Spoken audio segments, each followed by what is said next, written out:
Mardi saint, le silence. Dieu nous parle et nous dit: Jésus garda le silence, en sorte que Pilate en était tout étonné. La méditation du jour. Dimanche, l'Église nous a fait entendre le récit de la Passion selon saint Matthieu. Aujourd'hui, elle nous fait lire celui selon saint Marc.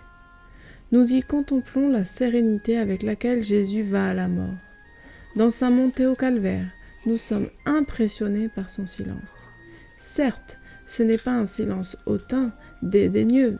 Son silence est celui d'une âme recueillie, d'une âme plongée en Dieu.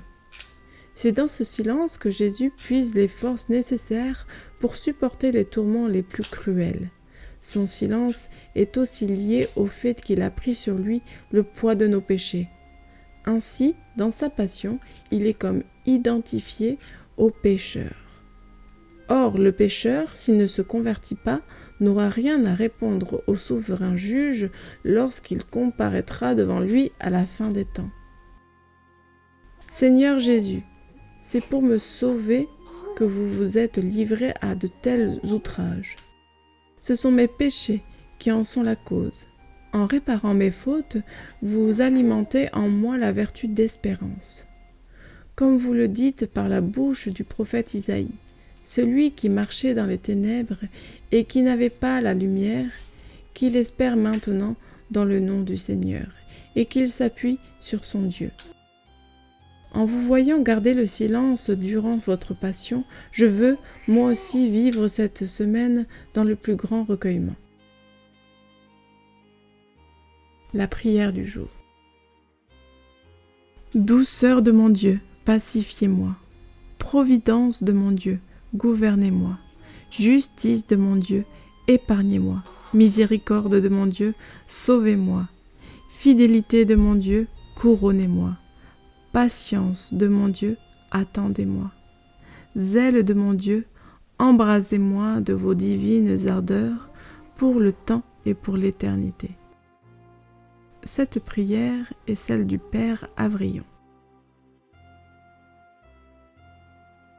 Les pensées du jour.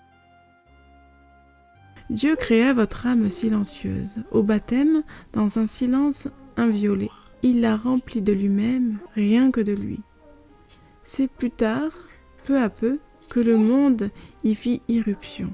Le bruit l'envahit, couvrant la douce voix de Dieu. Depuis, le vacarme s'amplifie. Revenez au silence baptismal, mon frère. Cette pensée vient du livre Les Portes du Silence, page 7. La deuxième pensée vient du saint curé d'Ars. Jamais l'on n'est fâché de ne rien avoir dit, et presque toujours l'on se répand d'avoir trop parlé. Les résolutions du jour. La première, recherchons le silence durant cette semaine pour imiter notre Seigneur et pour méditer avec plus d'intention l'histoire de notre salut. Fuyons les conversations inutiles, sachons abréger les entretiens téléphoniques, limitons l'usage d'Internet au strict nécessaire. La deuxième résolution, réfléchissons avant de parler. La troisième résolution, meublons les temps de silence en faisant au moins de temps en temps des oraisons jaculatoires telles que « Ô Marie, ma bonne mère, protégez-moi » ou encore « Jésus, ayez pitié de moi » ou « Jésus, je vous aime ». Et les suggestions du jour. Selon l'âge des enfants, lire en entier ou en partie la Passion selon saint Marc.